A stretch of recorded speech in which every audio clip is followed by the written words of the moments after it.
This is lecture number 5 of electronic devices. Before starting this lecture, let me introduce myself. I am Dr. Sapna Katiyar, professor in ECE department at ABES Institute of Technology, Ghaziabad. As I have told you that the subject name is electronic devices, and you must be aware that this subject is being included for the students of second year ECE, EIA, IC and related branches. Let me just remind you what you have studied in the previous 4 lectures. In previous 4 lectures, you have studied about the introduction to semiconductors, you have studied about crystal lattices, then we have discussed Bohr's model, and in continuation to that, you have studied the ionization and excitation of atoms. Today, you are going to study about the review of quantum mechanics. This topic is very important because here you are going to study about what is classical mechanics, what is quantum mechanics, and in this particular quantum mechanics concept you have to study de Broglie concept, Heisenberg uncertainty principle and Schrodinger wave equation. So, all of these things you are going to study. So, after the completion of this lecture you will be able to explain, to define what is de Broglie concept, what is Schrodinger wave equation, and we are going to derive one variant of the Schrodinger wave equation as well, which is the time dependent. Let us begin this lecture.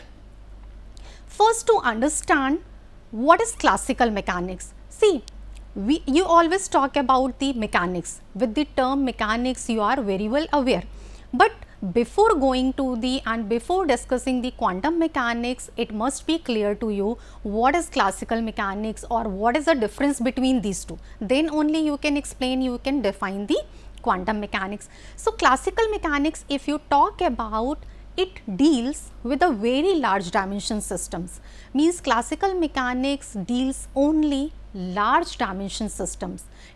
It is not capable to deal the small dimension system.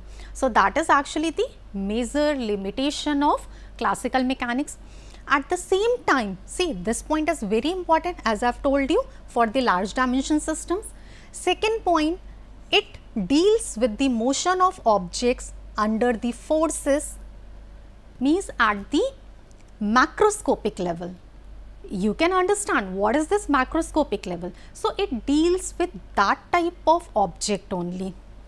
Next, it fails to explain the dynamics of the systems involving atoms and molecules. See, atoms and molecules, these are very smaller one. So, classical mechanics is actually not capable or it cannot be applied successfully for understanding the dynamics of those systems which involves atoms and molecules. Now, let us discuss what is quantum mechanics. As now you are able to explain classical mechanics, means it deals with the larger dimension system. So, quantum mechanics you can explain very quickly, means quantum mechanics explains or deals with the systems which are very small in size, means even at the microscopic level itself. So, quantum mechanics deals with these kinds of systems as well, and it has a validity for the small dimension system. The very important point, means those kinds of dynamics which involves atoms and molecules. So, quantum mechanics is applicable for that particular system as well. You can note down these points, and on the basis of these points you can differentiate and you can explain what is quantum mechanics and what is classical mechanics. Moving ahead, if you have to explain what is quantum mechanics, then what you are going to tell? Quantum mechanics is the science of very small. As you are aware that it deals with the systems at the microscopic level, means the smaller systems, means it is a science of very small, and it explains the behavior of matter and its interaction with energy on the scale of atomic and subatomic particles. See, all these points are very important. You have to read it very carefully. What is quantum mechanics? It is the mechanics of very small, means types of systems which are very small, and at the same time it explains the behavior of matter and how this matter interact with the neighboring atoms and subatomic particles. So, all of these things actually you are going to study, and you study in quantum mechanics. Now, as I have told you that you have to study 3 different concepts in this case of quantum mechanics. What are these? You can list it out as well. First is de Broglie concept of matter waves. Second is Heisenberg uncertainty principle, and third is the Schrodinger wave equation. So, out of these 3, let us first understand what is de Broglie concept of matter wave. See, de Broglie concept was given by a scientist de Broglie in year 1924, and he extended the wave particle parallelism of optics to what? To all the fundamental entities of physics like electrons, protons, neutrons, atoms and molecules. This is very important. So, the scientist who has given the idea of this de Broglie concept of matter wave, the name was de Broglie, and he has given this idea in year 1924. So, de Broglie suggested that correspondence between wave and particle should not confine to only electromagnetic radiation, but it should also be valid for material properties. This is a very important point, you can note it down as well. What he suggested, that correspondence between the wave and particle, means correspondence between these 2 things should not only be confined with the electromagnetic radiation, but it must be valid for the material particles. So, he has defined the concept and elaborated for the material particles. You can see in this particular diagram, there is a particle because the concept is being extended for the particle. So, if there is a particle corresponding to each and every particle, because it has certain movement, certain motion, so corresponding to each and every particle there will be a wave associated. So, its behavior can be drawn like this particular wave. See, just the behavior by assuming the particle is moving, and that particular like movement has been captured and can be analyzed and be drawn in this particular manner. So, this is just an example just to explain you how the particle and wave can be associated and how it can be further extended to study in detail. Moving ahead, what is this particular concept or what you need to write for this particular statement? So, according to de Broglie hypothesis, a wave packet is associated with every moving particle. Means if there is a moving particle, there must be a associated wave packet which is known as de Broglie wave. You have to write down this statement as it is. Means for every moving particle there is an associated wave, and that is known as a de Broglie wave. You can see in this particular diagram, see, this is a particle whose mass is m, it is moving with a velocity v. On this particular plane, see, its pattern is being drawn for this particular pattern wave. See, psi is being taken along the y axis and on x axis it is moving. So, see, the behavior is being plotted in this particular manner. If you want to calculate wavelength lambda, lambda is what? This is h upon m into v, where h is the Planck's constant. So, you are already aware with these particular like constant. So, the concept is just you can relate. If there is a particle associated, wave pattern must be there, and this characteristics is utilized to explain the concept in further. The wavelength, as I have told you, this lambda is what? Lambda is the wavelength of the matter wave. So, how this lambda can be defined? You know the formula h upon m into v, What are these constants? See, lambda represents wavelength, you know. H is the Planck's constant, even you know what is its value, you are aware with. M represents the mass of the particle and V represents the velocity with which this particular particle is moving. So, with all terms you are aware now. Moving ahead, now let us understand the second concept, which is the Heisenberg uncertainty principle.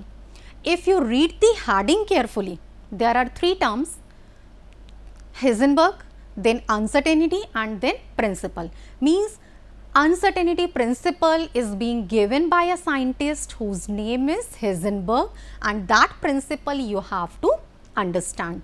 This term uncertainty is very important. Uncertainty means what? Means nothing can be defined. It is very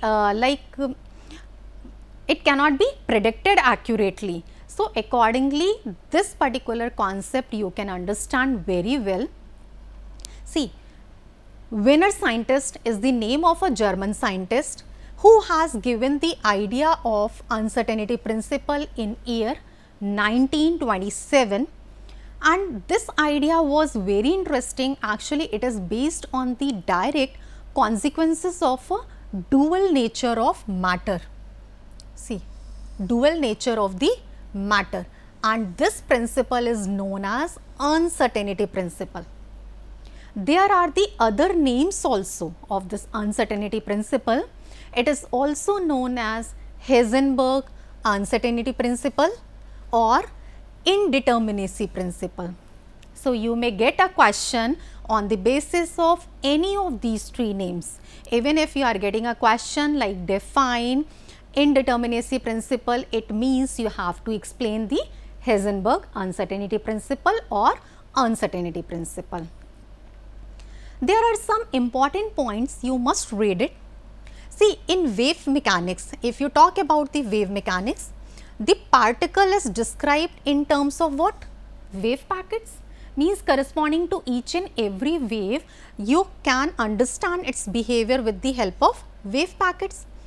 And in wave packet, within the packet, if you observe, see, since particles are moving, when the particles are moving, so at any instant of time, they may have different position within that particular packet. So, particle may be found anywhere within the packet at the different instants of time, you cannot predict it. Third point is, it is impossible to know within the wave packet where the particle is and what is its exact momentum. As I have told you that within a packet, see, even if you know that at particular instant initial, what is the initial location, even then at a particular instant of time after certain time interval, you cannot predict, you cannot evaluate what is the exact value of the particle. So, it is impossible to measure. At the same time, position is impossible to measure, at the same time momentum, what is its exact momentum, what is the momentum of the particle, it is also unknown. So, these are the three important terms, you must note it down, then only you will be able to remember the uncertainty principle. Moving ahead, what is Heisenberg uncertainty principle? According to Heisenberg uncertainty principle, it is impossible to measure position and momentum of a particle simultaneously to any desired degree of accuracy. As I have explained to you, within a packet you cannot predict what could be the next location of particle, what could be the exact momentum. So, it is impossible, and this is the actually being principle defined by Heisenberg and which is known as a Heisenberg uncertainty principle. And there are two variants in the case of Heisenberg uncertainty principle. One, as I have told you, position and exact momentum. There is a second variant also. So, let us discuss that one. See, as I have told you, in this particular diagram, you can see a particle position is being shown. In this particular diagram, you can see the particle position over here, and corresponding to this particle, electron wave momentum is like being drawn over here. So, what could be its position? If you are saying that at t it is equal to t1, it is at this position, then at t it is equal to this particular instant, let us draw t2. What could be its position? Whether it will be this position or not, it cannot be determined accurately. So, this is what, as I have told you, and you must be able to explain it now as well.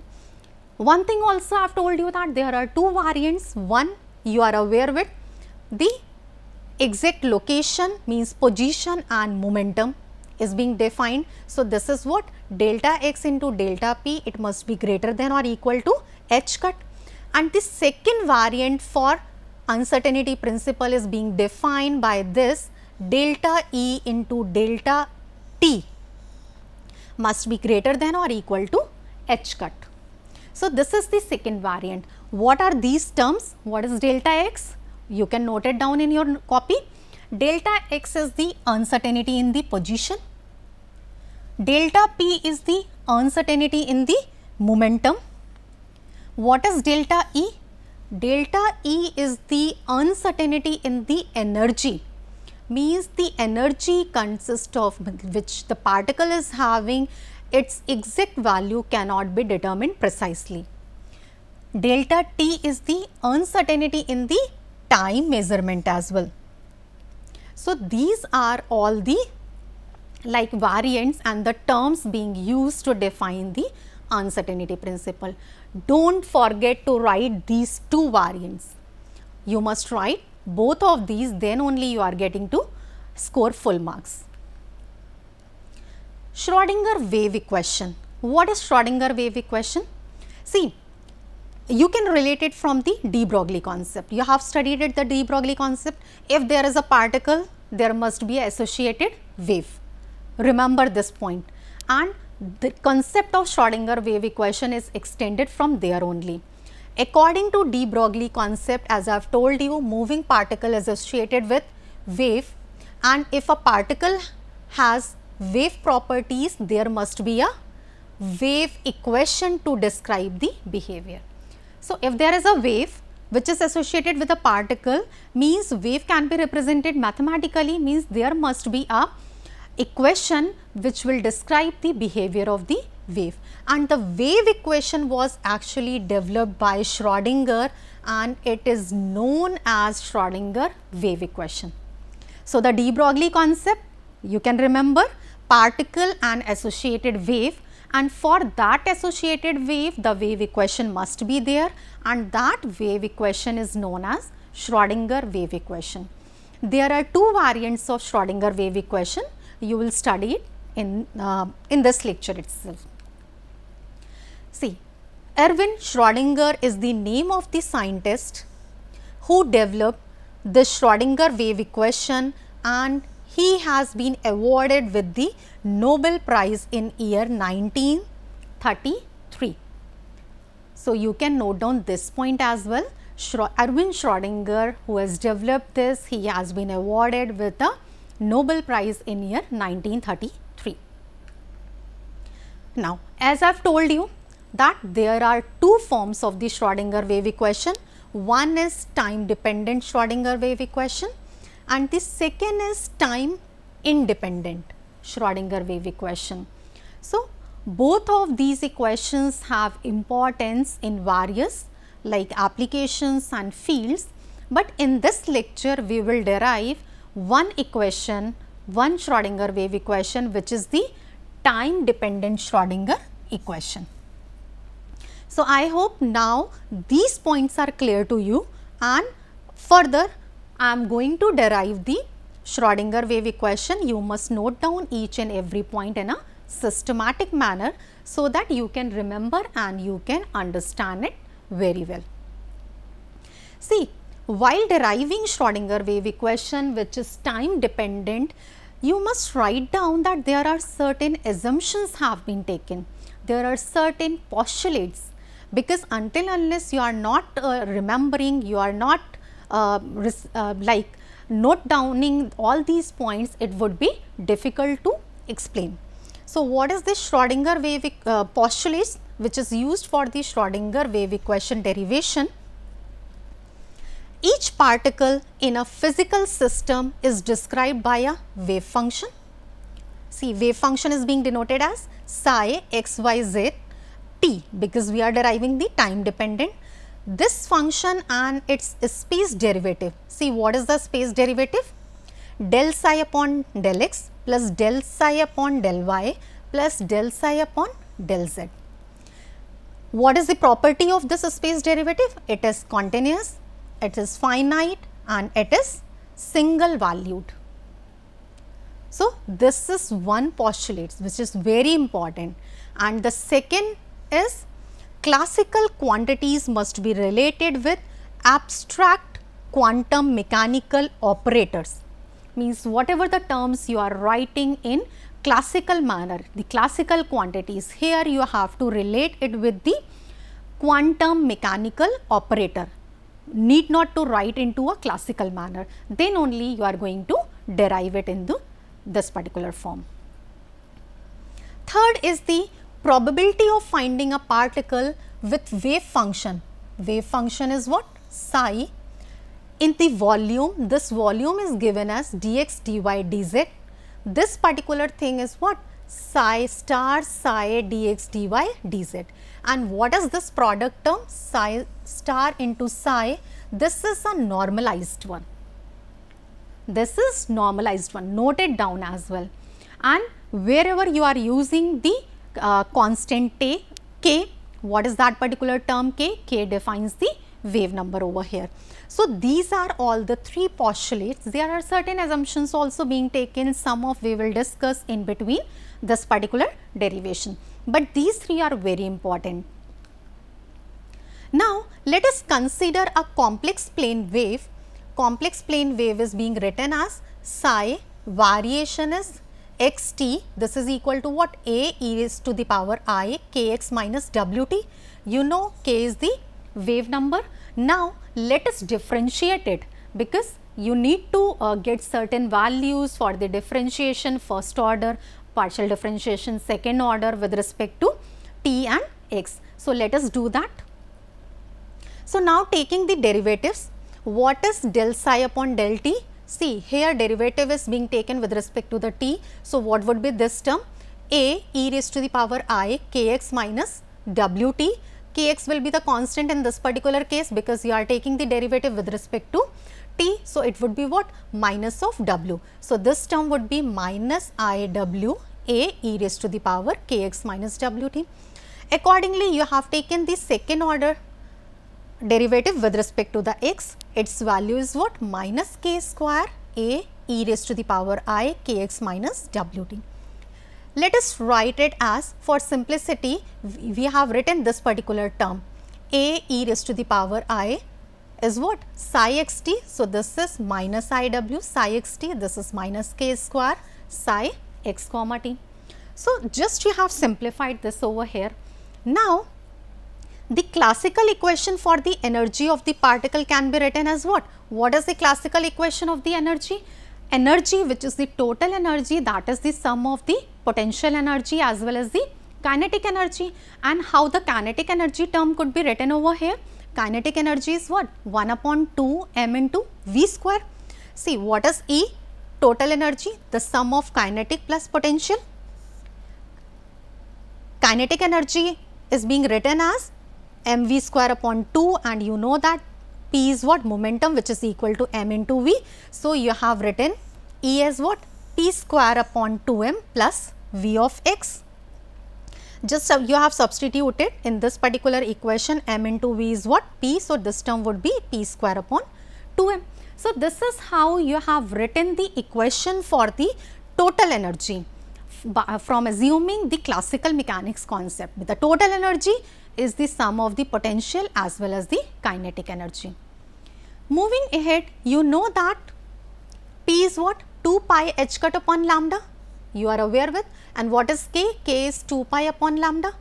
Here what is lambda? Lambda is the wavelength and k is the wave number, and these you have derived in the previous case. This is the total energy equation.